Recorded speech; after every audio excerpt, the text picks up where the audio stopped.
Well, let's get you all the latest developments in the Kerala gold smuggling case. First update, of course, is that 3 more arrests have been made in this case. The Chief Minister's ex-principal secretary grilled for 9 hours. Incriminating CCTV footage and documents recovered. Also, we'll tell you how trouble is now mounting for the Kerala government as the call records show a link between an accused and a state minister. That's the big news coming in. There is, of course, a terrorist angle as well to the Kerala gold scam, with the NIA suspecting that the gold that is being smuggled is actually used to fund terror. So all these incriminating details coming in now as the NIA investigates into the Murkier Gold smuggling case of Kerala. Updates coming in thick and fast. 3 more arrests made in this case.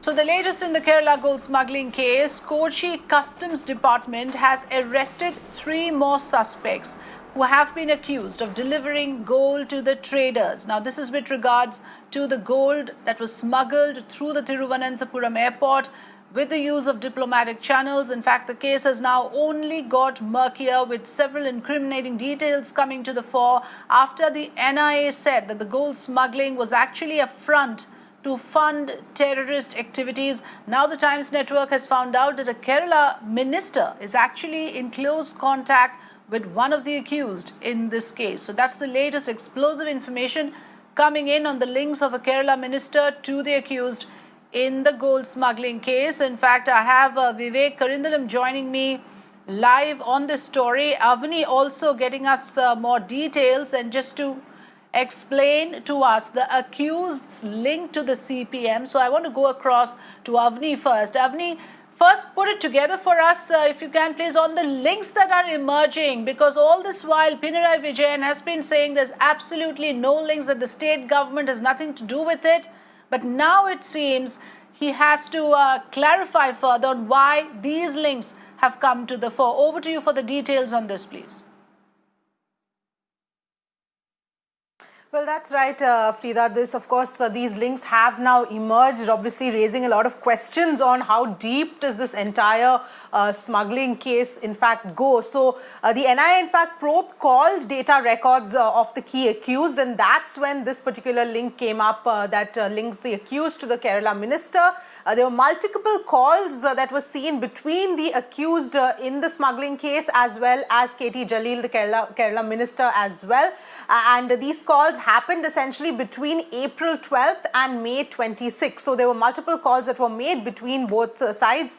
Minister KT Jalil, meanwhile, rubbished all of these allegations and this alleged link with Swapna, one of the main accused. He was, in fact, as far as KT Jalil's background is concerned, he was also reportedly, in fact, a SIMI member, that is the Students Islamic Movement of India member, in fact, in his college days, and also was with the Muslim League before joining CPM.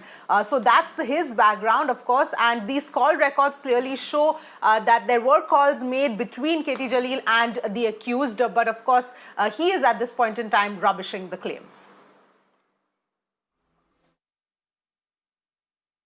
All right, so that's an important explainer, Avni. Thanks for joining us. Also, let's put together the other information that is coming in now on Kerala Chief Minister's former secretary, M. Shiv Shankar, who's also clearly now under the scanner after call records reveal that he had telephonic conversations with at least 2 of the accused. This is a fresh information in the Kerala gold smuggling case. Customs officials have questioned the former principal secretary to none other than the Chief Minister of Kerala from 5 p.m. last evening to 2 a.m. this morning. That is how long this entire interrogation went on. Meanwhile, the Customs Department also retrieved CCTV footage and documents from a hotel next to the apartment where M. Shiv Shankar lived for 3 years. So this man is clearly under scrutiny now for his alleged links with the smugglers. Several accused had allegedly also visited the hotel multiple times.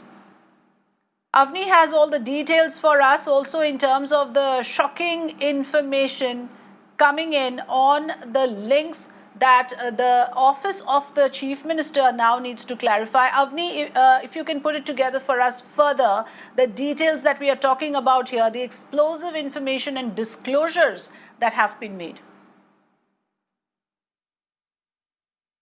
That's right. Well, when this case initially came to light, it seemed like it was another regular smuggling case, but it is now more and more shocking details are emerging. The depth of how deep this case in fact goes. So just to give you a sense of what we know so far, now there were diplomatic routes that were exploited to enable this smuggling to actually happen.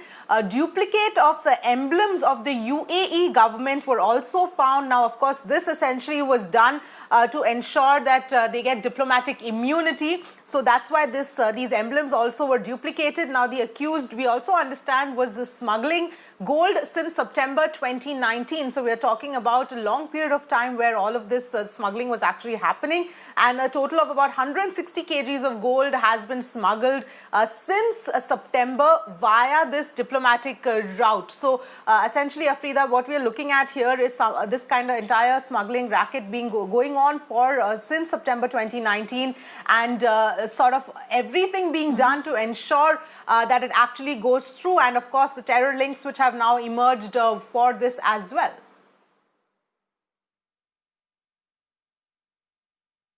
All right, thanks for giving us the important details, Avni.